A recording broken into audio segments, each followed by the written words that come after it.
A particle execute simple harmonic motion oscillations with amplitude A. The period of oscillation is T. The minimum time taken, the particle travel to half of the amplitude from the equilibrium position. क्या इसे लगाना पड़ेगा, याद हो जाएगा आपको। ये क्या बोल रहा है कि हमारे पास ये मीन पोजीशन है और ये क्या है, एक्सट्रीम पोजीशन है, ये हमारा एक्सट्रीम पोजीशन है। यहाँ डिस्प्लेसमेंट की वैल्यू 0 होता है, यहाँ डिस्प्लेसमेंट एम्पलीट्यूड के इक्वल होता है। ठीक है, ये कह रहा है कहां तक, हाफ एम्पलीट्यूड। यहाँ पर x की वैल्यू जब a/2 चलेगा तो इसमें कह रहा है कि टाइम कितना लगेगा।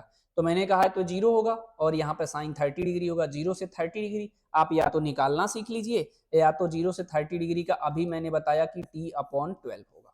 अगर स्टार्टिंग में अगर आपको लगता है कि क्वेश्चन नहीं आ रहा है तो आप निकाल लिया करो। बोलो आपके पास फॉर्मूला क्या होता है, y में x यूज कर रहा हूं, x equal to a sine omega t होता है।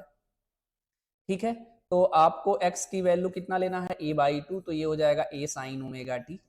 a से a कट गया तो ये हो जाएगा साइन ओमेगा टी की वैल्यू 1/2 हो जाएगा।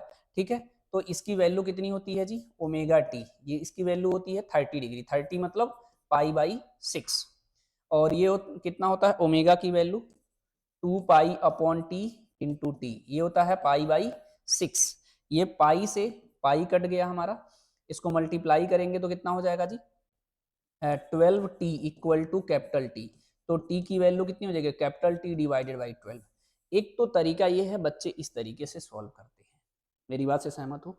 अच्छा, मैंने ये साइन ओमेगा टी यूज किया क्योंकि the particle start from the main position. इसका भी मैं अभी डिफरेंस यही बता देता हूँ।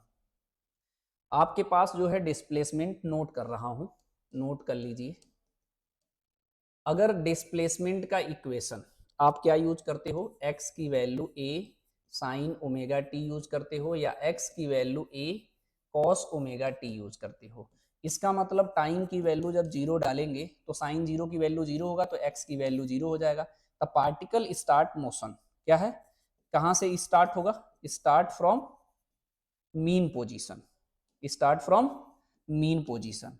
इसका मतलब जी यहाँ पे टाइम की वैल्यू 0 पुट करो, कॉस 0 की वैल्यू 1 होता है यानी a आ जाएगा। इसका डिस्प्लेसमेंट a आ गया, यानी ये एक्सट्रीम पोजीशन पे है। तो ये कहां से स्टार्ट मोशन करेगा, स्टार्ट फ्रॉम एक्सट्रीम पोजीशन। बस सीधी सी बात है। इसमें बच्चे कंफ्यूज रहते हैं, sir sign omega T cos omega T दोनों का मतलब सेम है बिल्कुल। ठीक है, अब बताइए अगर हमें अब इसे समझना है तो मैंने बताया ना, आप ऐसे भी निकाल सकते हो, कोई दिक्कत नहीं है। लेकिन आप, मैंने कहा तो 0 से ये कितना है, 30 डिग्री पे होता है नॉर्मली, आपको पता है। ये 0 होगा, ये 30 होगा, यानी हमने ऐसे बताया ना टाइम डायरेक्ट निकालने के लिए। 30 मतलब π/6 डिवाइडेड बाई ओमेगा, ये कितना हो जाएगा, π/6 ओमेगा। मैंने कहा 2 से ऊपर मल्टीप्लाई कर लीजिए, 2 से नीचे, और इसको 2π/ओमेगा को एक साथ कर लो, ये हो जाएगा 1/12। तो ये डायरेक्ट आ गया t/12। मेरी बात से सहमत हो? एंगल से भी निकाल सकते हो, ऐसे भी निकाल सकते हो, आप किस में कंफर्टेबल हो ये आप पे डिपेंड करता है। मैं दोनों तरीका बताना इसलिए वो चीज समझ रहा हूँ क्योंकि इसमें सॉल्व करने में टाइम लगेगा, उसके बाद भी इसमें भी जरूरत पड़ेगा। साइन ओमेगा टी की वैल्यू 1/2 कब होता है, π/6। इसकी जो जरूरत पड़ ही रहा है ना जी, time equal to distance upon speed direct डायरेक्ट। डिस्प्लेसमेंट π/6 है, ओमेगा से डिवाइड करो, सॉल्व तो हो गया। ज्यादा माछापत्ती नहीं करना है। इक्वेशन यहाँ बोर्ड में नहीं हो, सजाने की बिल्कुल जरूरत नहीं है 1% का भी। इसका आंसर हम लोग कौन सा टिक करने वाले हैं जी, बी ऑप्शन है। ठीक है।